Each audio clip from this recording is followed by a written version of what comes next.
سەلام عەلەیکوم. گەشتی ناوێزگەی سێیە. لێرەدا باز لەوە دەگەین کە چۆن ئیمامی شافعی لە منداڵێکەوە کە قورئانی لەبەر بوو بە بلیمەتێکی زمان و فقه. ئەمەڵقەیە باسی ئەو 10 ساڵە دەکات کە هەموو ژیانی شافعی گۆڕی. شافعی لە منداڵیدا بە خێرایی قورئانی لەبەر کرد و فرموودەی لەبەر دەکرد و دەینووسیەوە و گرنگی دەدا بە فێربوونی قەواعیدی عەرەبی و وشەکانی. لە پێناو ئەوەدا گەشتێکی کرد بۆ بیابان و لای هۆزی هوزەیل ماوەی 10 ساڵ مایەوە بۆ ئەوەی فێری قسەکانی ئەوان بێت و وەسروشتی ئەوان وەربگرێت. هوزەیل ڕەوان بێشترینی عەرەب بوون. شافعی هۆنراوەکانی هوزەیل و وەڕووداوەکانی لەبەر کرد. تەنانەت ئەسمەعی وتوێتی ئەو هۆنراوەکانی هوزەیلی لای گەنجێکی قوڕیشی ڕاست کردوێتەوە کە پێیان دەوت موحەممەدی کوڕی ئیدریس واتە شافعی. تۆژەگەر دەتەوێت لەم خێزانەدا جێگەت دیار بێت ئێستا سەبسکرایب بکە و وەزەنگۆڵەکە چالاک بکە بۆ ئەوەی هەمیشە ئاگاداری ڤیدیۆی نوێ بیت.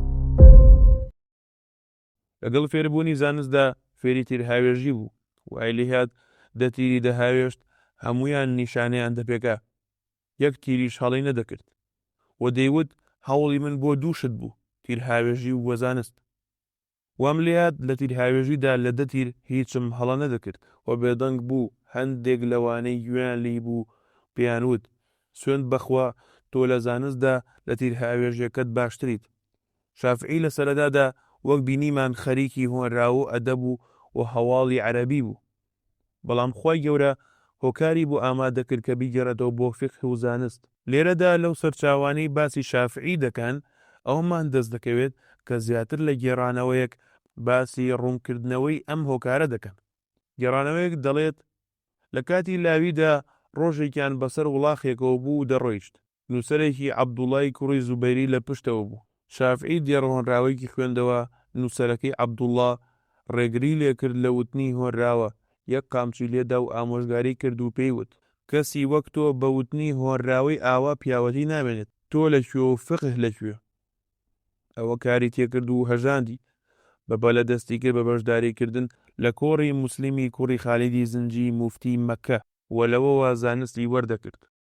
لە گێڕانەوەیەکی تردا دەڵێت شافعی بە موسلیم گەیشتووە لە کاتێکدا لە ڕێگەدا بووە بۆ وەرگرتنی نەحو و زانست و موسلیم بە شافعی وتووە تۆ خەڵکی کوێی؟ وتی من خەڵکی مەکەم. وەوتی ماڵت لەکوێیە؟ و ئەویش پێیوت لە شیوی خەیفە و لە پاشان وتی لە چه هۆزێکیت؟ شافعی وەڵامی دایەوە وتی لە عەبدولمەناف. موسلیم وتی بە خوای گەورە لە دنیا و قیامەتدا ڕێزداری کردویت. ئەوە بۆ ئەم تێگەیشتنت ناخرێتە خزمەتی فقهەوە، ئەوە بۆ تۆ باشتر نییە؟ لە گێڕانەوەیەکی تریشدا دەڵێت شافعی سێری هۆنراوەی دەکرد لە پاشان سەرکەوت بۆ مینە. دەنگێک لە پشتێوە پێیوت تۆ خەریکی فقه بە. ئیتر ئەویش خەریکی فقه بوو، بەڵام گومان بۆ ئەوە دەچێت کە ئەمە خەیاڵ بێت نەک واقع. گێڕانەوەیەکی تر دەڵێت موسعەبی کوڕی عەبدوڵای کوڕی زوبەیر بە شافعی گەیشتووە لە کاتێکدا کە شافعی هەوڵی زۆری دەدا بۆ فێربوونی هۆنراوە و وەشتەنامەکانی عەرەب و نەحو. ئەویش پێیوت تاکەی خەریکی ئەمە دەبیت، ئەگەر خەریکی فەرموودە و فقه ببیت بۆ تۆ باشترە. موسعەب بردی بۆ لای مالیکی کوڕی ئەنەس و ڕای سپارد بەو کە ئاگای لێ بێت. شافعی زۆربەی ئەوەی مالیک دەیزانی فێری بوو و هەرچی لای مامۆستایانی مەدینە بوو هەمووی کۆ کردەوە و ڕووی لە عێراق ناوەوە خۆی دابڕی لە خەڵک. لای موحەممەدی کوڕی حەسەن بوو و لەوەوە فێری فەرموودە بوو. پاشان دوای چەندین ساڵ هاتەوە بۆ مەدینە. موسعەب بردی بۆ مەکە دەربارەی ئەو بۆ ئیبن داود قسەی کرد. ئەویش فەرمانی کرد کە 10,000 درهەمی پێ بدەن. ئەم چوار گێڕانەوەیە باسی ڕاگۆڕینی شافعی دەکات لە فێربوونی زمانەوانی و ئەدەبەوە بۆ فێربوونی فقه و تەشریع و ئەستەمیش نییە کە ئەو گێڕانەوانە هەمویان یان زۆرینەیان ڕوویان دابێت، هەرچەندە وا دیارە کە تەنها یەکێکیان ڕوویداوە. هەرچۆنێک بێت ئەم گێڕانەوانە لە بنەڕەتدا شتێکمان بۆ دەسەلمێنن، ئەویش ئەوەیە کە خوای گەورە کەسانێکی بۆ شافعی داناوە کە ئاگاداری بکەنەوە لەسەر بەهای فقه و لەسەر ئەوەی کە فقه گرنگترە لە زمانەوانی و ئەدەب.